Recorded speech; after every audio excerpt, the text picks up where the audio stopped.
wonderful evening to every viewer of Spectrum Television. Thanks once more for taking the rendezvous. This is the APM Bilingual newscast. Today is October 2022, and today the Cameroon joins the international community to celebrate the Stuttering Awareness Day under the theme Being Seen, Being Heard, Representation and Normalization of Stuttering in the Mainstream. Orian Donkeng in these newscasts will shed more light on this speech pathology. Still in health, we will be talking to a breast cancer survivor. This is in line with the Breast Cancer Awareness Month, October, and she will tell us how she's been able to go through these breast cancer, and what advice she has for everyone or anyone going through breast cancer. Thanks once more, ladies and gentlemen, for taking the rendezvous and for trusting us to be your information plug. Today, we will open this newscast in the French language with you, Ines Bangan. Good evening, Ines. Bonsoir Nila Donnette, bonsoir à vous mesdames et messieurs et bienvenue. Comme annoncé en titre, le bégaiement est un trouble de la parole qui se manifeste par la répétition saccadée d'une syllabe et l'arrêt involontaire du débit de la parole. Ce jour 22 octobre 2022, le monde entier célèbre la journée mondiale du bégaiement sur le thème être vu, être entendu, acceptation, représentation et acceptation du bégaiement dans notre société. Il faut le savoir, ce trouble, s'il est dépisté tôt, il peut être traité. Oriane Donquet, non foutu. Le bégaiement peut être inné ou acquis. Dès qu'on parle de bégaiement, on voit quelqu'un qui répète parfois des mots. Le bégaiement est comme une incapacité des organes de la phonation d'accomplir leur fonction normale pendant l'acte verbal. Donc, ce qui peut se manifester parfois par des répétitions à plus de 2 ou 3 syllabes, des interjections, des blocages. C'est pour ça que vous allez voir chez les tout petits, un enfant qui va parfois commencer à répéter des mots. On ne peut parler que du bégaiement quand il y a une répétition à plus de 3 ou bien 4 syllabes. Mais il peut aussi avoir un bégaiement acquis chez une personne âgée, qu'à la sortie d'un coma ou bien d'un traumatisme. Il commence parfois à buter sur des mots. Donc le bégaiement à 70% tourne autour de l'enfance jusqu'à l'âge de 10 ans. Dépister précocement, la prise en charge peut remédier à ce trouble de la parole. Le bégaiement aujourd'hui, nous mettons beaucoup plus l'accent sur la prévention. Il faut recommander l'enfant. C'est pour ça que parfois autour nous collaborons beaucoup plus avec des pédiatres, des neurologues, des ORL. Quand ils ont un enfant, si je reviens encore sur ces enfants, c'est parce que c'est beaucoup plus, nous mettons l'accent sur la prévention, c'est pour voir comment référer l'enfant. Quand on réfère l'enfant à notre niveau, ce qu'il y a lieu de faire, c'est de faire une évaluation. Après l'évaluation, on voit quel type de bégaiement cette personne présente. Si c'est un bégaiement clonique ou bien c'est un bégaiement tonique. En fonction de ces 2 pathologies, on va voir ce qu'il y a lieu de faire et de mettre sur pied une prise en charge. Maintenant, avec cette prise en charge, nous allons amener l'enfant à venir en séance de rééducation 2 ou 3 fois par semaine. Pas des thérapies qu'on va beaucoup plus les donner, des thérapies beaucoup plus conventionnelles, puisqu'aujourd'hui, le côté traditionnel, boire l'eau dans la calebasse d'escargot, boire l'eau d'une chute, nous mettons ça de côté. Nous mettons beaucoup plus maintenant des méthodes conventionnelles, telles que la respiration, travailler le souffle, travailler aussi bien l'articulation des sons, d'essayer de décontracter des muscles sous-glottiques ou bien de l'incoordination, permettre par des images à l'enfant de pouvoir imiter au fur et à mesure comme l'enfant imite au bout de 2-3 mois, il va bien retrouver sa parole normalement comme avant. Le suivi de la personne malade dépend de la gravité du trouble. En fonction, quand l'enfant arrive à notre niveau, nous faisons une évaluation. C'est en fonction de l'évaluation, en fonction de son degré de gravité du bégaiement, qu'on pourra évaluer. Il y a des enfants qui peuvent peut-être avoir 40 séances, qui peuvent avoir 50 séances, qui peuvent avoir 30 séances. Il suffit seulement de déterminer. Et deuxièmement, maintenant, d'accompagner l'enfant par une guidance parentale. Le parent doit aussi nous assister, voir des exercices. Et nous allons aussi continuer les mêmes exercices à la maison. Puis ça en fait même le bégaiement n'affecte pas l'intelligence. Un bégaiement est normal, n'a pas de difficulté. Maintenant, s'il y a une autre recommandation à faire auprès d'un ORL, nous pourrons le faire. La prise en charge, c'est une prise en charge qui est complète. Le parent, le médecin, l'enfant lui-même. Donc c'est l'enfant qui est beaucoup plus au centre. Ce 22 octobre 2022 se célèbre la 25e édition de la Journée mondiale du bégaiement. Le thème retenu cette année est « Être vu, être entendu ». Et parlant du thème de cette édition de la Journée mondiale du bégaiement, il est question de la représentation et de l'acceptation dans notre société, tel que nous l'explique Jacob Sow. Il est réductionniste, orthophoniste et il s'exprime au micro de Nono Fautu et de Oriane Dongué. 22 octobre 2022, le monde entier va célébrer la 25e journée mondiale du bégaiement sur le thème « Être vu, être entendu ». Donc ce thème veut dire quoi? Ça peut être beaucoup plus comme une représentation de la personne qui bégaye, qu'il faut accepter dans la société quelqu'un qui bégaye. Puisqu'il est vu, il est devant vous, il est devant un auditoire, il a des difficultés, il a des blocages. Maintenant, être entendu, il faut accepter quand il veut parler, même s'il prend un peu du temps. Il faudra accepter que c'est son handicap et que le bégaiement n'affecte pas l'intelligence. On voit qu'il est même plus intelligent à l'école, mais c'est quand il est en situation communicationnelle qu'il présente des difficultés, des dysfluences pour pouvoir interjecter dans sa parole ou bien pour pouvoir débloquer sa parole. C'est l'OMS qui a choisi le thème avec l'IFSF, International Stutterer Association. Ce thème a reflète beaucoup plus avec le contexte africain. C'est pas qu'il faut accepter vivre avec son bégaiement. Puis en Afrique, le bégaiement est encore construit comme un tabou, parfois comme une fatalité, alors qu'il est impossible de trouver beaucoup plus de solutions. Aujourd'hui, nous mettons beaucoup plus l'accent sur des expériences vécues avec d'autres spécialistes de d'autres côtés de l'Occident. Ce qui permet qu'en collaboration, nous voulons vaincre. Pour vous permettre que d'ici 3 ans, 5 ans, pourquoi ne pas avoir moins de bègues ici chez nous en Afrique, pourquoi pas au Cameroun? Still in health, we are still in October, and like you all know, this month is dedicated to creating awareness surrounding this pathology, breast cancer. Today in this newscast, as announced in the headlines, we will be talking to a breast cancer survivor, that is Akwi Anjo, a Cameroonian based in the United States of America. She was diagnosed of breast cancer in December of 2018, and throughout her journey, she has been documenting it by talking to people on social media, Facebook, and educating them on breast cancer. After going through all that which was needed, the testing and the treatment period, Akwi Anjo has decided to, launch a campaign in order to sensitize the population against breast cancer. A new sensitization campaign will continue by the end of this month in Douala on the 29th of October. Well, let's go listen to her story in this report. 2.3 women were diagnosed with breast cancer, as revealed by the United Kingdom Research Centre in 2020, with a death rate of 68,500 per annum. The survival rate very low at 30%. Akwi, a Cameroonian based in the United States, shares her experience surviving cancer. I found out that I had breast cancer in December 2018, and the way that I found out is through pain. I felt a sharp pain in my right breast towards my armpit, and when I tried to feel the area where I felt the pain, I felt a lump. It was quite a big lump, almost like 2 cubes of sugar. So I called my doctor and I went in for some tests. They did a mammogram, an ultrasound, and a biopsy, and I was diagnosed with stage 3 breast cancer.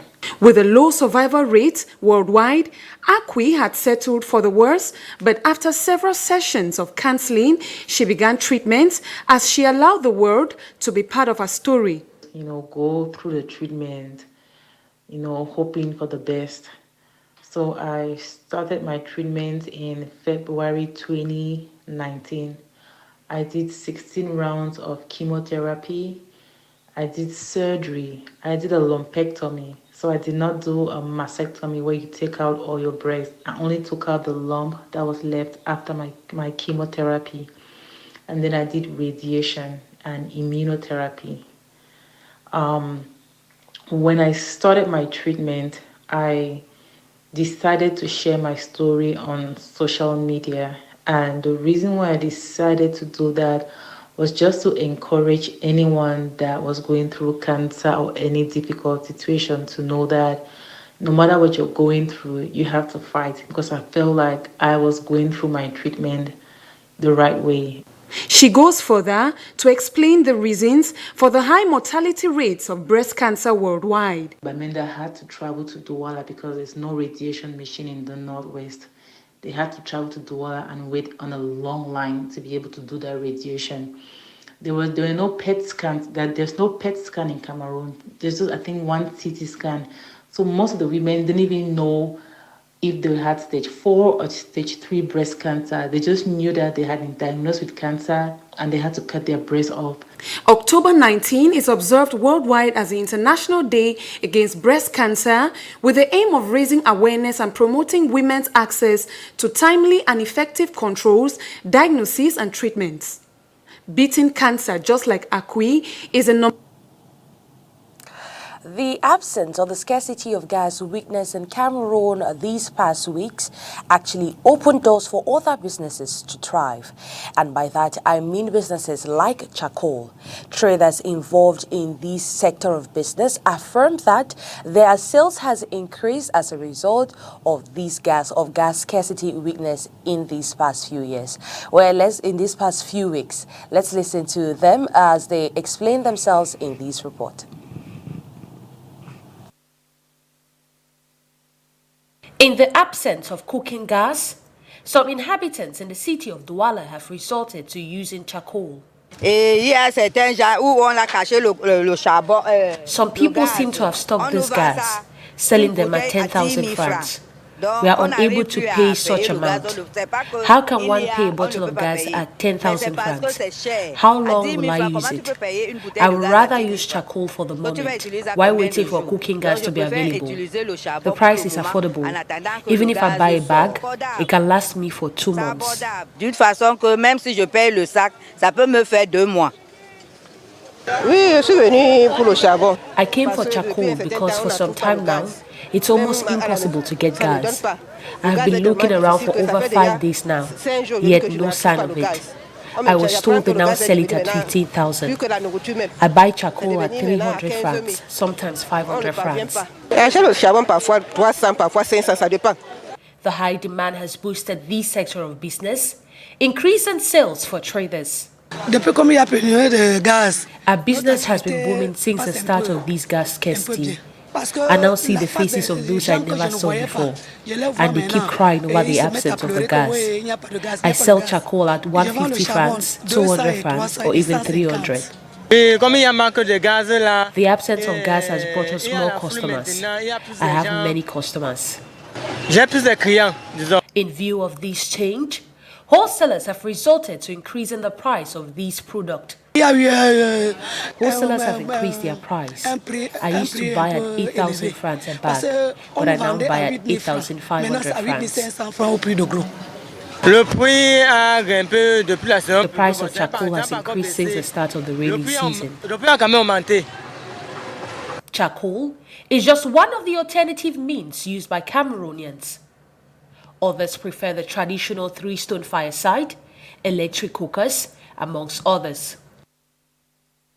Parlons à présent de ces habitudes qu'ont les conducteurs de taxi moto sur nos routes, tendre la main pour indiquer sa direction, tourner la tête pour regarder en arrière. Question, où sont donc passés les accessoires de ces engins? Les Larènes Ganzeux Nono Fautué essayent de mener l'enquête pour comprendre pourquoi ces attitudes de conducteurs de taxi moto. C'est dans ce reportage.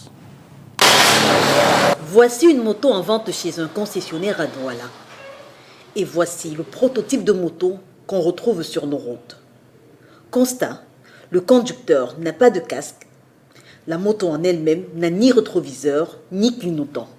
Une fois la moto vendue, elle est livrée au complet avec les différents accessoires qui vont avec, les accessoires de sécurité surtout.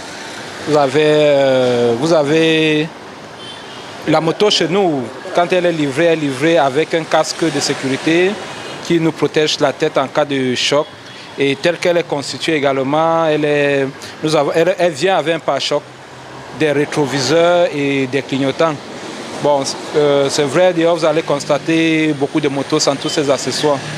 Et c'est-à-dire que ces accessoires n'ont aucune importance sur la route? Le casque déjà nous protège la tête, nous savons tous en cas de chute. La tête, quand elle est touchée, c'est très grave. Le casque sert justement à nous protéger en cas de chute. Le rétroviseur, lui, il est essentiel dans la circulation. Ça nous évite d'avoir chaque fois à retourner la tête pour regarder derrière et nous mettant en danger parce qu'au moment où on regarde derrière, on ne voit plus ce qui se passe devant. Donc avec un rétroviseur, ça nous évite ce mouvement et on est en sécurité. Le pare-choc, lui, en cas de chute, évite que la moto vienne s'écraser contre les jambes. C'est pour ça que vous allez voir la plupart du temps les accidents de la circulation en moto. Les jambes, il y a beaucoup de jambes, de fractures aux jambes. Justement parce que plusieurs motos ils ont enlevé ce pare-choc. Donc c'est à peu près cela. Il y a l'élément essentiel également qui est le clignotant. Donc les gars enlèvent. Et au moins ça permet à signaler à celui qui arrive derrière nous si on va aller à gauche ou à droite. Donc, une fois vous n'avez pas, vous prenez un virage et quelqu'un vient de derrière vous percuter. Parole au conducteur de moto. Pourquoi circulez-vous sans ces accessoires? Ben, ma moto a vieilli. Ma moto a vieilli. Quand tu roules avec une moto telle que ma moto, il y a les endroits où, par exemple, là où tu vas voir, je sors de PK21, il n'y a pas la route. Hein? Avec les secousses, ça quitte seul, ça tombe. Oui, si on achète les nouvelles rétroviseurs ou bien clignotants, ça sera la même chose parce que quand on va mettre, ça va toujours quitter. C'est la route qui fait tout ça, c'est pas nous-mêmes qui voulons enlever. Il n'y a pas de rétroviseur parce que c'est un robot. Hein? Ça veut dire que pour bouler avec le rétroviseur, ça me gêne seulement. Je ne peux pas bouler avec le rétroviseur sur la moto. Ça fait le guidon perdre seulement. Généralement, surtout les mototaximens, eux, ils préfèrent retirer ces accessoires une fois qu'ils ont acheté la moto pour de multiples raisons. Et donc, il y en a qui les conservent, ils retirent déjà pare-choc, clignotants et autres, ils les conservent à la maison et au moment de revendre la moto, ils remontent pour donner une allure de neuf à la moto. D'autres préfèrent tout simplement retirer ces accessoires parce qu'ils disent la plupart du temps, ça les évite de... C'est encombrant et ça empêche de faufiler aisément dans la circulation. Comment faites-vous donc pour rouler en toute sécurité sur nos routes? Non, on conduit, on fait comme on a l'habitude de faire. On met la main quand on va aller à droite ou on va aller à gauche, on met la main. Sans rétroviseur, tu décales un peu, tu regardes à gauche ou à droite. S'il n'y a personne, tu profites. C'est comme ça qu'on fait pour s'en sortir. Ah? Tu fais comment pour regarder derrière? Non, je tourne seulement la tête pour regarder derrière. Quand c'est des parties comme ça, non? Si elle veut traverser comme ça, elle tourne la tête et voit, elle traverse. Ce n'est pas dangereux. Ah, ce n'est pas dangereux, non, gars. Parce que j'ai les yeux pour voir. C'est ça. Dans le travail, il y a les délinquants, il y a ceux qui sont là pour chercher le pain, pour nourrir sa famille. Mais pour celui qui est là pour chercher son pain, pour nourrir sa famille, il ne doit pas s'amuser avec ça. Autre question, qu'en pensent les clients? Entendez ceux qui empruntent au quotidien les motos. Non, les clients sont habitués, les clients n'ont plus de problème. Ça n'a pas commencé aujourd'hui. Tout comme les 10 clients, les autorités se sont certainement elles aussi habituées à la situation. Et donc, roulant sans casque, mettant la main pour clignoter et tournant complètement la tête pour regarder en arrière. Les conséquences sont tous les jours visibles sur nos routes. Journalists in the economic capital of Cameroon, Douala, have ended 2 days workshop, which was geared towards training journalists on safety and security in crisis reporting. The workshop ran from October 21 to 2022, with trained facilitators present to drill journalists on subjects like detecting fake news on social media, the rights of a journalist, amongst others. Well, this was organized by the Cameroon Association of Media Professionals, backed by the Canadian Fund for Local Initiative. Let's listen to the president of the Cameroon Association of Media Professionals explain better. 2 days now, we have been talking about security and safety of journalists in crisis. We realize that Cameroon is in a crisis period in almost 8 of the 10 regions in this country. So journalists are supposed to work towards peace and safeguard the interests of the nation and also remain objective. But then, in doing this, their safety too is at risk. They are not safe and they are not secured. I think that these sessions have been one enriching for journalists to understand the need and how they can process in guaranteeing their safety and security. We have been able to talk about online security. We have talked about offline security.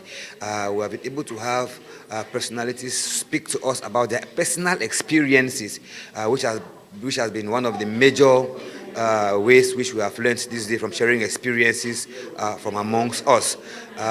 Later in the day, we also had interventions from a renowned legal practitioner with a lot of knowledge on issues of mechanisms of protection of journalists and human rights. So we want to say that it has been very enriching. At the end of the training, we're also able to come out with advocacy messages that is going to be used to protect journalists in the line of their reporting. We're also going to provide a few journalists, which we can, with security jackets for them to be able to go and do coverages in conflict-sensitive zones under identifiable conditions. So in a nutshell, it has been a very wonderful initiative. Just to note that this project is being supported heavily by the Canadian Fund for Local Initiative, to whom we express our sincere gratitude on behalf of all journalists in this country who are benefiting from this particular fund in terms of training and nothing more. En culture, 17 ans après la sortie du premier, l'artiste rappeur Kopo vient de sortir son deuxième album discographique. Il est disponible sur les plateformes de téléchargement légal. Présentation de l'album par l'artiste lui-même, Kopo, de son vrai nom Simon Patrice Minko. Il s'exprime au micro de Nono Foutu. L'album est paru sous les éditions Mulbinam International Records. Comporte 12 titres quand on écoute en streaming, mais c'est 17 plages parce que j'ai fait des interludes. J'ai 12 chansons en bonne et due forme et 12 invitations, 12 collaborations. Donc sur mes 12 chansons, j'ai 6 invités qui s'appellent Doniel Wood dans le Ngata Jundolo, Magasco dans Together, Mr. Sto dans Miséricorde, Lady Ponce dans Angelina, le cœur des Piccoli de Messamo Dongo dans Village et le génial Henri Dikongue dans C'est la vie, une reprise de son classique.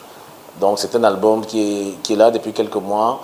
Le premier clip, Laisse comme ça, parle à la jeunesse, condamne la débauche, toutes les dérives. Avec cette jeunesse-là, le tramol, les chilines qui tournent au vinaigre, qui tournent à n'importe quoi, la consommation de la drogue, pour dire à notre jeunesse que l'adolescence ou la période post-adolescence peut être gérée différemment. Donc, très content de présenter cet album-là, un projet où j'ai mis les organes. Et immense surprise dans cet album, l'album est introduit et conclu par un certain Alain Belibi, qui a bien voulu s'amuser avec nous, faire du slam, et j'en suis très content. L'album, vous pouvez le retrouver sur toutes les plateformes de téléchargement légal, Deezer, Spotify, iTunes, Amazon. Il est en écoute gratuite sur Boomplay. Maximum de likes, maximum de partage, maximum de téléchargement. J'y ai mis tous mes organes et Botan, vous n'allez pas regretter, c'est la Chimamelu. Nous continuons ce journal et nous prenons la page étrangère avec vous, Onila Donet. Yes, as rightly mentioned by Ines Pangang, we are taking you out of Cameroon and into Pakistan. Well, across Pakistan this summer, flooding has displaced over close to 8 million people and affected 33, including hundreds of thousands of pregnant women. The Voice of America's reporter paid a visit to a medical camp in southern Pakistan's Sindh province, where pregnant women from some of the worst hit areas in the country come to seek for help. Let's listen to this report. Summer's devastating rains may have ended, but for many pregnant women displaced by the unprecedented natural disaster, there's no end in sight to suffering. Among them is Savera Ali. 8 months pregnant, she is taking refuge in a makeshift tent far from home. She can barely feed her 4 children. Taking care of herself and the baby she's carrying is almost impossible. My home is destroyed. Where should I go? There is no hospital where I can deliver my baby. Tell me, what can I do? We are begging to get some food. According to a United Nations report, nearly 650,000 pregnant women live in Pakistan's flood-affected areas. The World Health Organization says around 2,000 women are giving birth in unsafe conditions every day. At this crowded medical camp in Sindh province, near one of the worst-hit areas of Pakistan, Dr. Fayaz Umrani worries that the lack of basic facilities for pregnant women could cause a crisis. I don't know the places that are hard to reach. How will women there deliver babies? How many newborns can face complications? How many mothers suffering postpartum hemorrhaging or post-delivery problems will be able to get to a hospital? It's a horrifying picture. 20-year-old Sajda Bibi is pregnant for the first time. She traveled for an hour to get to this camp. I came with 4 or 5 other women. My relative in this village told us about the health camp, so I came here. My body hurts. My legs ache badly. I'll go if my husband is able to take me to a hospital. Otherwise, the midwife from the village will come to deliver the baby. Adding to the discomfort of pregnant women like Sabeda Khatun are skin diseases spreading from stagnant water and unsanitary conditions. My house is flooded. My husband and children are sick, and my foot is in this shape. Where can we go? We just sit at home. Doctors must exercise caution when treating such infections in pregnant women, as many common medicines are not safe for them. We can't give them just any oral medication as they are pregnant. We have seen severe infections on hands and feet, and some conditions are almost fatal, and we are referring those to specialists. Camped on roadsides, suffering from anemia and infections, and lacking proper nutrition or support, many pregnant women across Pakistan's flood-affected areas are giving birth in miserable circumstances. The floods have damaged nearly 10% of Pakistan's health facilities, according to the World Health Organization, making it hard to provide care to pregnant women and their newborns. For Sidra Dar in Sindh, Pakistan, Sara Zaman, VOA News.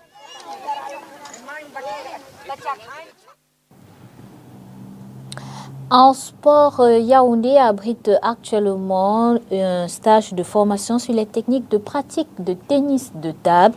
Ce stage concerne principalement âgés de 6 à 13 ans. Il bénéficie de l'appui technique de l'expert burkinabé Paul Tiendré Beogo, dépêché au Cameroun par la Fédération internationale de tennis de table. Nous vous proposons d'écouter Eugène Moutien, c'est le secrétaire général de la Fédération camerounaise de tennis de table, initiatrice de ce projet. Il s'exprime au micro de Spectrum Télévision. L'organisation est technique avec l'apprentissage des gestes par les enfants et une rencontre avec ceux qui seront demain des formateurs, c'est-à-dire les Camerounais qui sont appelés ici comme animateurs de cette activité, pour que après le départ de l'expert, ils se mettent à enseigner aux jeunes Camerounais dont l'âge est très petit, de 6 à 13 ans, pour devenir demain de grands pongistes. Parce que pour avoir l'expert ici, il fallait d'abord écrire, confirmer à la Fédération internationale. Dommage, nous avons ce stage pendant la période scolaire et ça ne nous facilite pas les choses parce que avec la COVID-19, les enfants sont en classe et ils ne peuvent pas profiter du temps qui leur est consacré pour leur formation. Et nous mettons ainsi un thème à cette édition d'information bilingue. Merci d'avoir été des nôtres. Bonsoir et bon week-end. Bon week-end, Oniladine. A happy weekend to you, Ines Bangang, and a happy weekend to every viewer of Spectrum Television. Do take a rendezvous with us, same time, same place. Have a wonderful weekend.